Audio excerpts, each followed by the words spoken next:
देखिए, ये भवन 14 अगस्त को तोड़ा गया।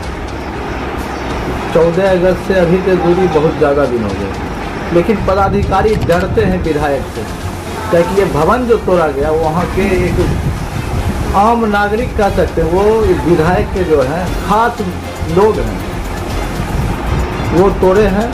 और इस पर कोई पदाधिकारी भी डरते हैं विधायक से। पदाधिकारी डर सकते हैं, लेकिन बलिया की मूर्ति नहीं डर सकते हैं। विधायक हो या कोई हो, गलत किया तो गलत है। रही बात, अगर आज शाम तक वो FIR कर देते हैं जांच करके तो ठीक है, नहीं तो सोमवार को हम लोग सब पदाधिकारी के खिलाफ केस करने के लिए आवेदन थाने में देंगे।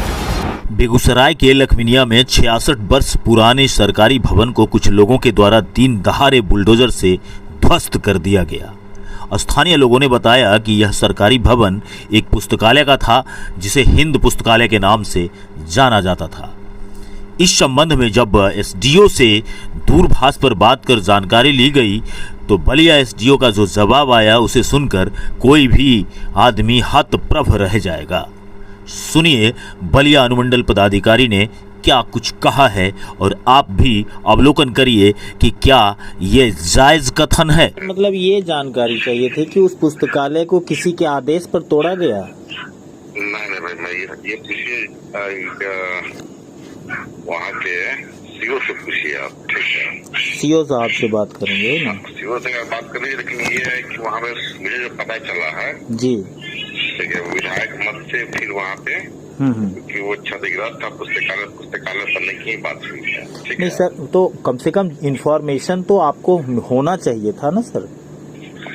देखिए, अब ये जो योजना मत से बना रहे हैं, ये तो योजना पदाधिकारी के कुछ भी हो रहा है सर, आपके जानकारी में होना चाहिए सर। आपसे 2 किलोमीटर की दूरी पर है वो जगह। देखिए, वो तो है, मुझे पता है, क्योंकि वो बूथ था वो, ठीक है। पहले जी, नगर निकाय का वो बूथ था जी, ठीक है। लेकिन वो है कि कालांतर में पता चला कि वहाँ पे उसको तोड़ दिया गया है फ्रेश बनाने के लिए। इसकी कोई सूचना, कोई लिखित जानकारी? हम लोगों को लिखित में कोई इसकी सूचना नहीं दी गई है जी, ठीक है। वो तोड़ा गया है फिर से वहाँ पे, जो हम लोगों को जानकारी है जी। आप गए थे सर वहाँ गए थे?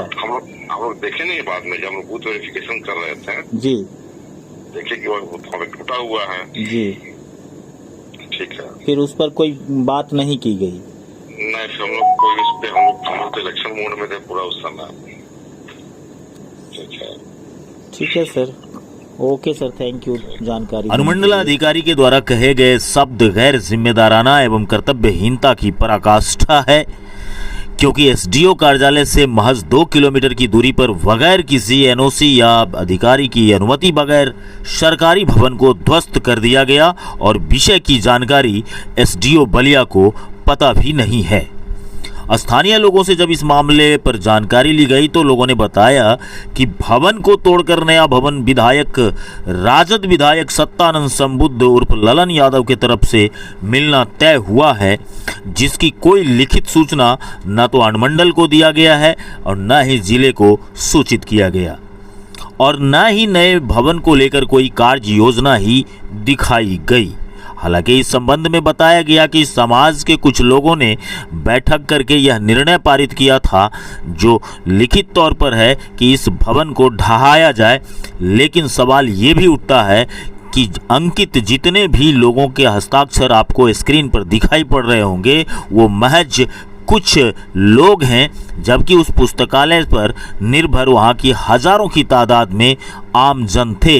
कुछ ही लोगों के हस्ताक्षर करा करके मकान को ध्वस्त कर देना निहायत गैर कानूनी कार्य दिखाई पड़ रहा है। ऐसे में बलिया प्रशासन की अनिभिज्ञता कहीं न कहीं संदेहात्मक प्रतीत होती है। अब आम लोगों में भवन ढहाए जाने को लेकर इस बात की भी चिंता जाहिर की जा रही है कि इस खाली कराए भवन पर कहीं भूमाफिया की तो नजर नहीं। आपको ये भी जानकारी दे दूं कि अभी तक अधिकारियों के द्वारा अज्ञात पर भी FIR दर्ज नहीं कराया गया है, जिससे साफ प्रतीत होता है कि प्रशासनिक मिलीभगत से ही इस सरकारी भवन को अवैध तरीके से ध्वस्त कर दिया गया, जमींदोज कर दिया गया। आइए देखते हैं क्या कुछ कह रहे हैं लखमीनिया के रहने वाले स्थानीय लोग तथा बलिया के आम जनप्रतिनिधि। ये पुस्तकालय आदर्श हिंदी पुस्तकालय था सर जी। लमसम 1961 में जो है सो 1961 में जी 1961 में बिहार सरकार प्रखंड स्तरीय पुस्तकालय का निर्माण हुआ था। उस समय से वो आज तक जो है सो पुस्तकालय था। पुस्तकालय खंडहर के रूप में तब्दील हो गया। उसके बाद जाकर के माननीय स्थानीय विधायक सत्तानंद शंभू ललन भैया के द्वारा योजना दी गई और उसका शिलान्यास 21/10/2022 को इसी 21 को आज 16 तारीख है होने वाला है। और माननीय विधायक योजना से जो है तो आदर्श हिंदी पुस्तकालय कितना लागत से बनेगा पुस्तकालय? ये जो है तो 13,54,600 कुछ का है। अच्छा, कौन है पार्षद यहाँ? क्या नंबर वार्ड है? ये 28 नया है, पूर्व के 24 वार्ड पार्षद कौन है यहाँ के? यहाँ का जो है सो मिलिंद कुमार था। इस पुस्तकालय के को ढहाने का कहीं से आदेश था आपको? नहीं, हम लोग एक सामाजिक बैठक की। अच्छा, सामाजिक मतलब हम लोगों का आदेश था कि सामाजिक बैठक कीजिए। सामाजिक बैठक करने के बाद जो है तो उसी में पारित हुआ कि इसको जीर्ण शीर्ण अवस्था है, इसको ढा करके जो है तो उसके बाद जा करके जो है तो मतलब कम से कम यहाँ पे विधायक जी के द्वारा अगर दिया गया था तो एक बोर्ड लगनी चाहिए थी, एक लिखित आवेदन आपको, चूंकि सरकारी भवन है 21 तारीख और सरकारी भवन को यूं ही नहीं ढहाया जा सकता। 21 तारीख को जो है तो सर लग जाएगा सर। जी जी 21 तारीख को लगाएंगे। उससे पहले जमींदोज हो गया और 21 तारीख को अगर किसी कारण बस टेक्निकल प्रॉब्लम भी होते हैं, पॉलिटिकल प्रॉब्लम भी होते हैं, लोकल प्रॉब्लम भी होते हैं, अगर किसी प्रॉब्लम में आकर के यह मामला लटक जाता है तब तो एक भी जो मेरा था वो भी चला गया, अब आने वाला चीज भी लटका हुआ रहेगा। क्या फायदा मिलेगा लोगों को? नहीं, ये तो राजनीतिक की चीज नहीं है सर, ये तो समाज के विकास की है। अगर मान लीजिए कुछ वैसा अवांछित तत्व, ये समाज विरोधी लोग नहीं, चूंकि मेरी बातचीत एसडीओ से भी हुई है। बात सुना जाएगा, अगर समाज विरोधी लोग अगर मान लीजिए अटका देगा या कहीं न कहीं कुछ वैसा हो जाएगा, ये तो मतलब जो है सो मतलब अवांछित तत्वों का एक दिमाग जो है तो नहीं कहता है कि पागल। आपको विधायक जी लिखित बताए कि इसको तोड़ दीजिए? लिखित विधायक जी बताए नहीं, विधायक समाज के लोगों ने फैसला लिया। देखिए, लखमीनिया पुस्तकालय के भवन का जो स्थिति था वह अच्छा स्थिति तो नहीं थी, लेकिन फिर भी सरकार और सिस्टम का एक तरीका होता है किसी भी भवन को, सरकारी भवन को डिमोलिश करने से पहले उसके लिए एनओसी लेना अति आवश्यक होता है विभाग से।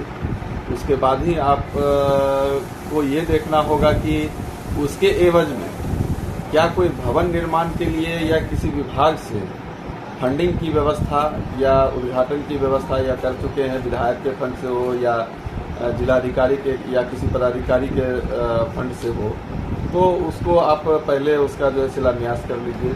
उसके बाद उसको डिमोलिश के लिए जो है एनओसी लिया जाता है, तब डिमोलिश किया जाता है। ऐसा नहीं है कि आप अचानक से आए अपने मर्जी से किसी चीज़ को आप हटाके से ख़त्म कर दीजिए। और एक तरह से कहा जाए तो हो सकता है अगर उस पर ज़्यादा दिन अगर समय बीत जाए और वह भवन नहीं बनता है तो आप समझ लीजिए कि वो अतिक्रमण में भी जा सकता है, क्योंकि अवैध कब्जा होना बहुत आसान होता है आज के समय में। सरकारी संपत्ति है, कोई ध्यान देगा नहीं व्यक्तिगत, और कुछ लोग चाहेंगे कि उसमें रोटी सेक लें। तो इसलिए बिना विभाग के परमिशन के और पदाधिकारी के संज्ञान में दिए किसी भी भवन को तोड़ना ये कहीं से उचित नहीं है। नहीं, जैसे एसडीओ साहब ने कहा कि मेरे पास कोई जानकारी ही नहीं है, 2 किलोमीटर से भी कम की दूरी है उनके कार्यालय से और उन्हें जानकारी भी नहीं मिल पाती।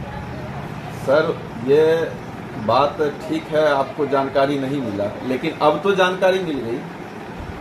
आपसे कोई प्रश्न करने के लिए पहुंचा किसी मुद्दे को लेकर के, इसका मतलब है कहीं ना कहीं उसमें सत्यता है, तभी कोई पहुंचा है।